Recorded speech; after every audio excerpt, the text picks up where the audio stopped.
Good morning, student. Today we are going to study about Paul Samuelson. Paul Samuelson has given growth-oriented definition in economics. First of all, I want to say that we have any precise definition right now because every time economy is going to be changes. It is a fast changes. That is why we cannot take any precise definition for a particular time.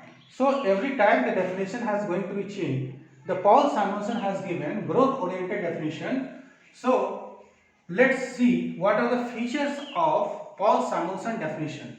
The first feature is economic problem.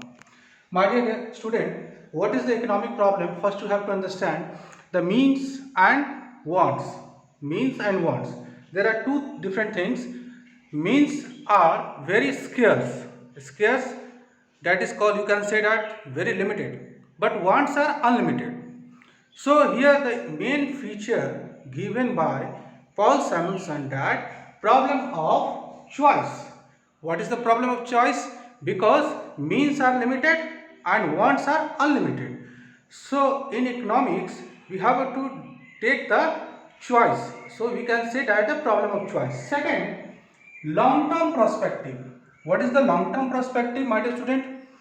As the time spent, the time passes, your wants are going to multiply.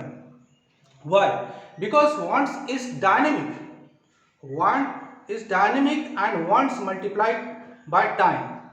As day by day your wants are going to be increased. So Paul Samuelson not only think about the present situation, he talk about the future situation also. That is why we have to say that long-term perspective.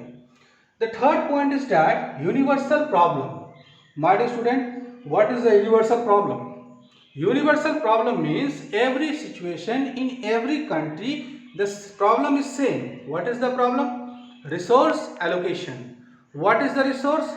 We have already know that there are two types of the resource. One is man-made resource and another is natural resources. So the resources which has an economical value, it is very difficult to allocation. Allocation means that how much we have to utilize for the consumption. So it is very difficult to allocate different types of resources which is present in every country. So the fourth point, that is called growth and future oriented. My dear student, what is the growth and what is the future? Growth here means we are talking about every topic you have to study. The Samuelson has given growth. Growth means that what is the changes in an economy at a particular period of a time. Economy is not considered only a related, it is considered about whole country. So every country has a certain type of economy. You can suppose, for example, capitalist. Okay, capitalist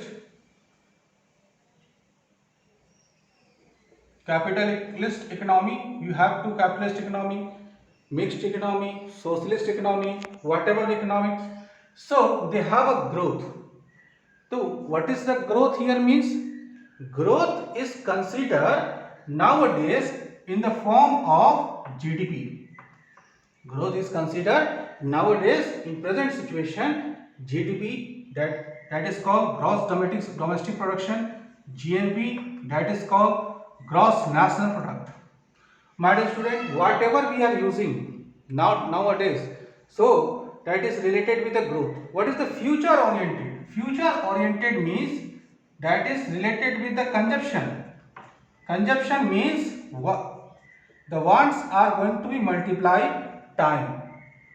As the time passes, the wants are going to increase day by day. So you can say that the consumption is going to be increased. So whatever the consumption is going to increase, so we have to require the production. So it is related with the future oriented. So Paul Samuelson definition of is very important nowadays. Whatever the economy we have, we are facing same problem, that is the economic problem of choice.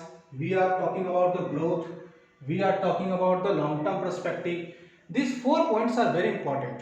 So you have to learn the features of Paul Samuelson definition, because every time it asks what are the features of Paul Samuelson definition. The question may be also asked that who is given the best definition of economics. So you can write that Paul Samuelson has given the best definition of the economics and write the features of all the 4 features. So it can be asked in 3 marks question, 6 marks question, my dear student. You keep remember that Paul Samuelson has given the modern economic theory. So you cannot say that every definition is wrong, but time to time they have given a economic definitions according to the situation. Okay, the Paul Samuelson has given good definition, because Marshall has given some, you can say that Marshall, Robbins, Adam Smith, they have some lacking. All the lacking has fulfilled by Paul Samuelson, because Paul Samuelson has given the main focus on growth. So whenever you have heard the growth, you just think about Paul Samuelson. Okay, my dear student, thank you.